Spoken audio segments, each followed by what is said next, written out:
What's going on? You listen to King Cam on Ujumbe Podcast and Ujumbe Means Message. And today's message is Back to the Basics, Part 3. Part 3.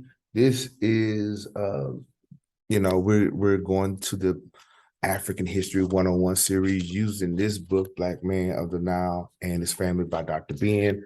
Okay, check it out.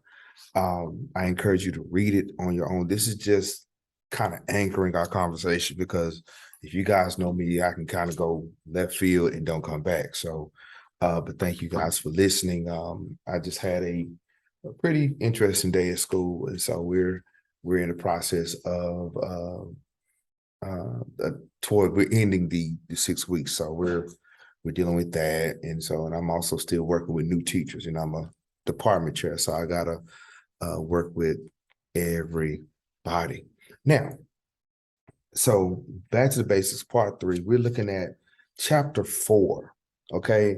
Chapters 1 through 3, Dr. Ben deals with the phenotype and what they look like according to science and, according to science. So we're going to bypass that. Basically, he's very thorough when it comes out of that. But chapter 4, if anybody's familiar with this book, chapter 4 is the lengthiest chapter out the whole book. It goes from page 114 to 250. That is a massive chunk of information. So what we're going to do is, slowly, gradually go through. We're not going to go through the whole chapter today. Oh, no, we're not doing that. But we are going to have this conversation, right? So the title of the chapter is Another Look at Nubia, Meroë, Egypt, Ethiopia, and so on. So he, according to him, of course, in chapter 4, page 114, says Nubia, the lands of the south of Egypt, were inhabited by less civilized people who were good soldiers. They were rich in gold, good quality stone, hardwood, and large cattle. They formed the gateway to Central Africa, whence came ivory, strange animals, and pygmies, and so on. So this is the above quotation taken from the Encyclopedia of Egyptian Civilization under the heading of Nubia. And of course, you know that the Encyclopedia of Egyptian Civilization was not written by people of African descent. It was actually the Europeans. And so he points out the fact that a lot of scholarship, a lot of scholarly work during at that time, if you want to call that scholarly work, it was ran by Europeans and a lot of racism. And so the term pygmy was and is a derogatory term. They were called the Batwa people and some other names that I can't really recall. But the truth of the matter is Europe wanted to impose their view on how they saw Egypt and how the world should see Egypt. See what I'm saying? So how did they do that? They not only used the words as a weapon, but also they tried to divide or separate Egypt from the rest of Africa by carving out a line around the second cataract. By doing that, it separated Egypt from Nubia and ultimately the rest of Africa. But the thing is, Kemet and Nubia was in a close relationship. They was always trading. They was always working together. And so they always interacted with each other. So he mentioned how Europe tried to develop a line of demarcation in page 115. That's what it's called. So along the second cataract. But he also mentioned that how depends on where you are in the ancient world in Africa. Kemet may have different names like Tamari, Tanisi, or even Kemet, that kind of thing. So, so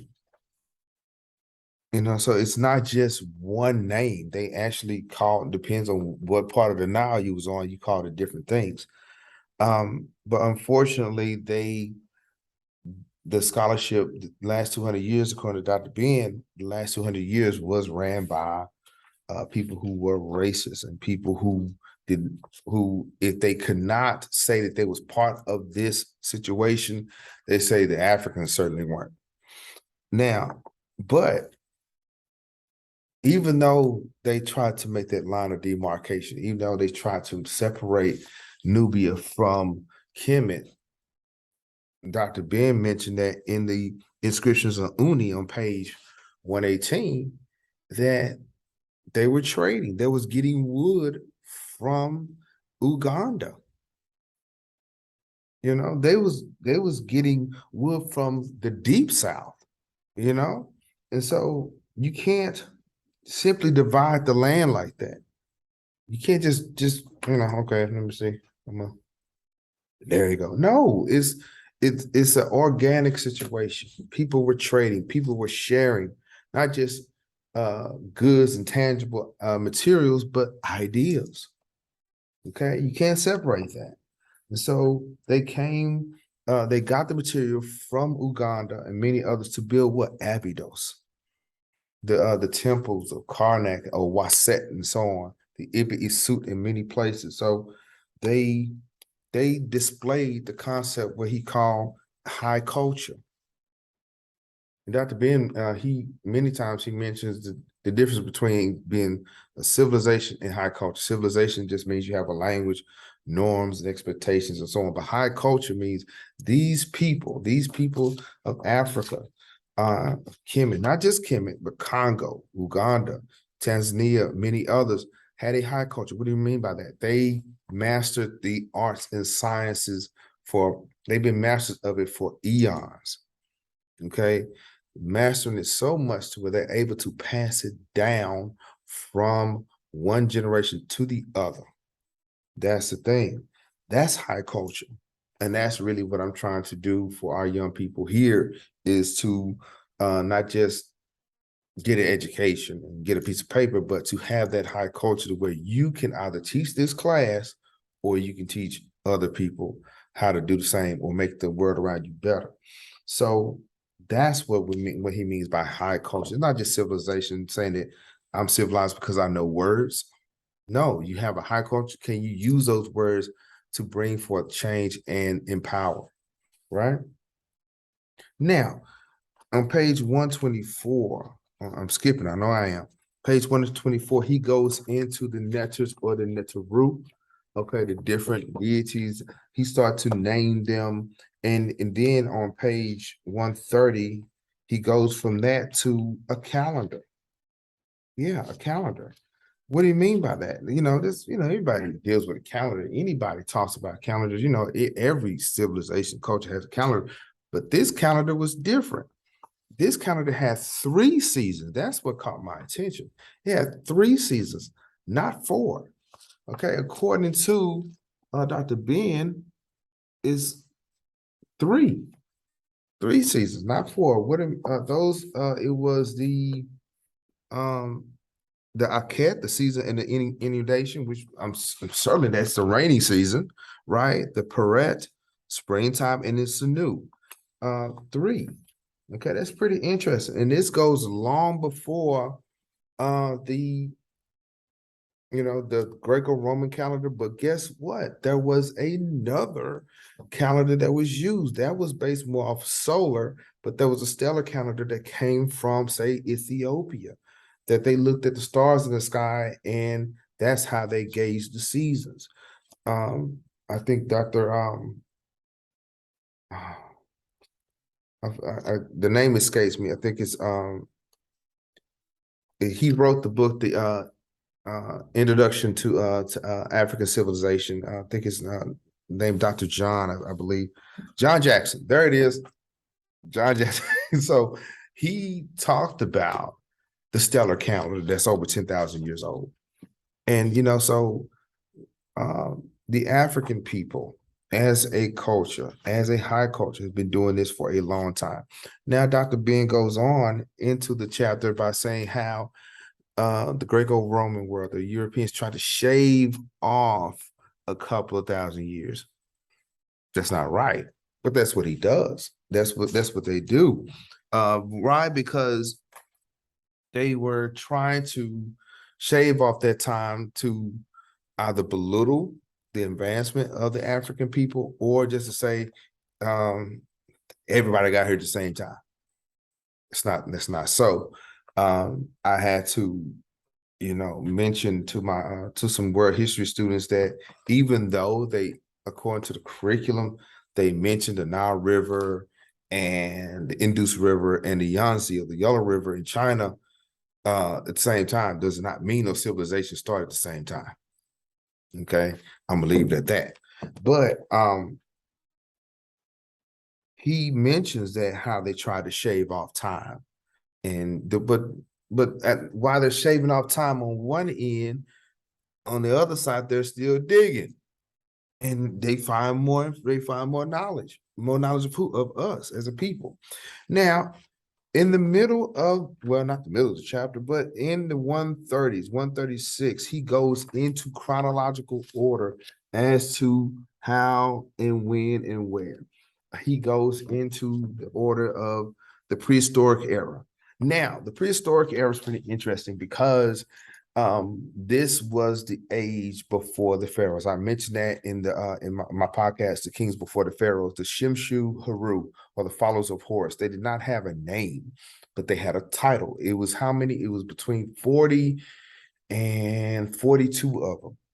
It was, there was their title. So the concept of Haru was long before the Pharaonic age. So, but the thing is, these were individuals that ruled that area eons long before the first king of Egypt. And chances are they did come from, according to the information, came from the south. They did, like, they came from up south, right? So then he goes into the Old Kingdom and the Hyksos and so on. But there was four golden ages. There's, of course, there's ebbs and flows and rises and falls and things like that. But he touches on that. But then he gives you a nice little map for my visual learners. Okay, nice little map, and starting from the south, right, and going all the way up. That's 4,100 some odd miles. You can fit the United States into that space and still have room. That's how large this space is. Okay, all the way down from the Bakongo, Tanzania to Ethiopia, all the way up. Some of my ancient ancestors came from Tanzania. So much love to my people that speak Swahili. I'm still learning, so stay tuned for that. I know y'all laughing at me a little bit. So, but he goes into further detail as far as the Pharaonic ages, Nermer or Mene or Sutanet, the very first king of Egypt, who combined Nubia and Kush. That is a big deal. What people do not understand, for a person to come and unite a group of people of any race, any time, that's a big deal. So when you see, I don't have the illustration here, but when you see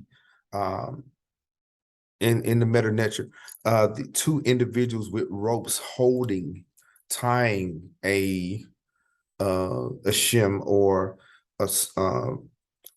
the king's name, that means he's the king of the north and south when they tie it together like that. So hopefully I may be able to put that on here on it, as far as like a little picture.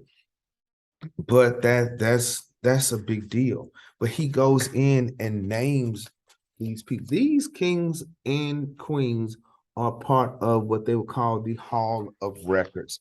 The Hall of Records is, goodness, that spans for thousands of years. And if the king or queen is a recognized king or queen of Kemet, their name would be put on there. Foreigners, Mzungus, were not on there. I said what I said. So, but it's cool because he not only has their names as far as in the Meta Nature, but he has it phonetically spelled out. So that's pretty cool. But students, at this time, everyone should be back in class. Students, at this time, everyone should be back in class. Thank you and have a great night. So it goes on from the very beginning. Of course, there are names that you look, the names get a little bit more grand and more elaborate too, from like, Seti or Menes to Ursa, Rasa, Tipper, very long names. But still, just, these people, some pharaohs had long names, some had short names, but the respect level and was there. And some of them had those names and titles added because certain accomplishments were made during their reign. Okay. So just keep that in mind. But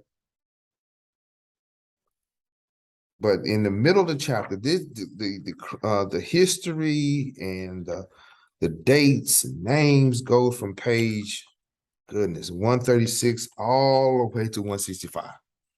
That whole section deals with the pre-Pharaonic age, all the way up until probably modern. Let me see, all the way up until the 1950s. So he goes in, he doesn't go into detail, but he does name names and give dates so we can do our own research. That's the idea. I'm not, of course, like I said before, I'm not going to read the book to you, but we're doing a brief overview. I encourage you guys to go read, lock it in. Like I tell people, I hope, this helps. I hope, sharing what little I know is helpful, but we're going to stop here because it goes into further into the high culture, talking about we came from the foothills of the mountains of the moon where God dwells. So that is deep south. That is Mount Kilimanjaro and other places. But we're going to talk about that next time. All right. Listen to King Cam and Ujumbe's podcast, and Ujumbe means message. And today's message is back to the basics. Another look at Nubia, Meroë, Ethiopia, and all of them. Right. Thank you for listening. Hopefully the Swahili version of this will be posted in a few days. I got to practice on that a little bit, but thank you guys for tuning in, and talk to you later.